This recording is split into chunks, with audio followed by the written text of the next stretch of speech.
হেই everyone, আসসালামু আলাইকুম। সবাইকে গুড মর্নিং। আজকে আমরা সকাল থেকে শুরু করে কি করব সব কিছু থাকবে আজকের এই ব্লগে।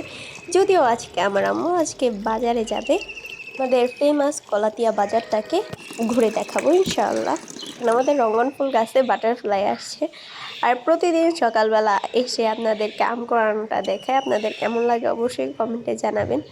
আমগুলো সবগুলোই পড়ে গেছে, মানে আর ধরতে পারেন অল্প কিছু আম আছে। আর এই ব্লগটা যাবে না, মানে আমের যে স্কিপটা এটা সামনে থেকে আর পাবেন না। তো আমার আম কোরানো শেষ। এখন হলো আমি আমার গোলাপি কালার রঙ্গন ফুল গাছটাকে দেখাবো। এই রঙ্গন ফুল গাছটা মানে কিছুদিন আগে পুরো মরার মানে উপক্রম হয়ে গেছিল। আম্মু অনেক কষ্ট করে বাঁচাইছে গাছটারে, মানে পানি না দেওয়ার কারণে। মাঝখানে যে পরিমাণে গরম পড়েছিল, প্রচণ্ড লেভেলের রোদ ছিল। আর এই যে হলো আমাদের গোলাপ ফুল গাছ, এই যে। আর এটা হলো আমাদের দুইটা লেবু গাছ আছে, দুটা লেবুই 12 মাসই, মানে 12 মাস লেবু খাইতে পারবেন, কোনো অফ নাই, ঠিক আছে। আমার আম্মু গাছগুলারে যদিও কাটিং করে রাখে, তারপরও মাশাআল্লাহ আল্লাহর রহমতে অসম্ভব লেভেলের লেবু খাওয়া হয়। এই তো আমি এই ব্রিজ থেকে শুরু করলাম, মানে আজকে যেহেতু বাজারে যাব, তো আম্মু আমার সাথে যাবে।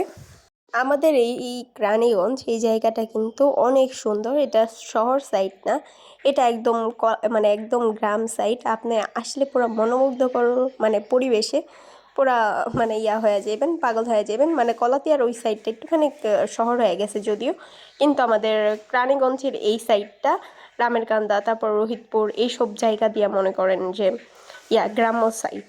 এখানে মানুষের মানে বাসস্থান অনেক কম। তো ওই যে এই জায়গাটা, এটা হলো আমাদের কলাতিয়া ঈদগাহ কবরস্থান। আর এই জায়গা থেকে মানে এই জায়গাটা অনেক ফেমাস একটা জায়গা। দূর দূরান্ত থেকে মানুষ আসে এখানে মানে ঘোরার জন্য। সো মানে আমার এই জায়গাটা অনেক ভালো লাগে। আমি কখনো সময় করে আসি নাই, যেহেতু আমার প্রচণ্ড লেভেলের কাজের চাপ, সময় করে কখনো ঘোরার জন্য আসা হয়নি। তো একদিন প্ল্যান করছি যে আসবো, এখানকার খাবারের রিভিউ কেমন সবাইকে জানাবো। এটা আমি তো আপনাদের বললাম এই যে গ্রাম সাইড। সো আমাদের এই দিকটা পুরাই গ্রাম সাইড, মানে মানুষের বসস্থান একদমই কম। আর দুই সাইডে মনে করেন অনেকগুলা জমি। আমার কাছে অনেক ভালো লাগে, মানে আকাশটা যেহেতু একটু মেঘলা মেঘলা, তাই ভিডিওটা অত একটা ভালো লাগে না। আর মনে করেন কলাতিয়া যাওয়ার রাস্তা দুটাই ব্লক করে দিছে, যার কারণে মনে করেন অনেক কষ্ট করে যাওয়া হয়েছে। মানে অনেক দিন যাবৎ যাওয়া হয় না, তাই কোনো ধারণা ছিল না যে কি হইতে পারে। পরে মানে অনেক কষ্ট করে যাওয়া হয়েছে। আর আমাদের কলাতিয়া বাজারে জাম থেকে শুরু করে আপনার সবগুলা ফ্রুটই পেয়ে যাবেন। সো এখানে আমার আম্মু প্রথমে 100 টাকার জাম কিনে নিল, তারপর তালির কুশ নিয়েছে, তারপর লিচি নিয়েছে, আপনারা তো দেখছেনই।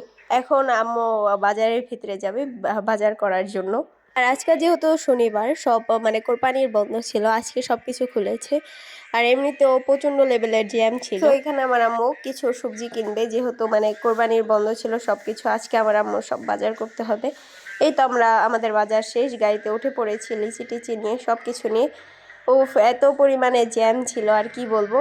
প্রায় 30-40 মিনিটের মতো লাগছে, যেখানকার রাস্তায় মানে 10 মিনিট লাগে বাসায় আসতে। আর এই যে হলো আমাদের বাজারগুলা। আছে না যে মানে একদিনের দোকান যদি খুলে তাহলে একটু দামটা চড়া থাকে, বাট সবকিছুর দামই সীমিত ছিল, দাম আগের মতোই ছিল, আম্মু আর কি বললো। আর এই যে জাম টামগুলা। আজকের ভিডিওটা এই পর্যন্তই। কেমন লাগলো অবশ্যই কমেন্টে জানাবেন। সবাই ভালো থাকবেন। আল্লাহ হাফিজ, আসসালামু আলাইকুম।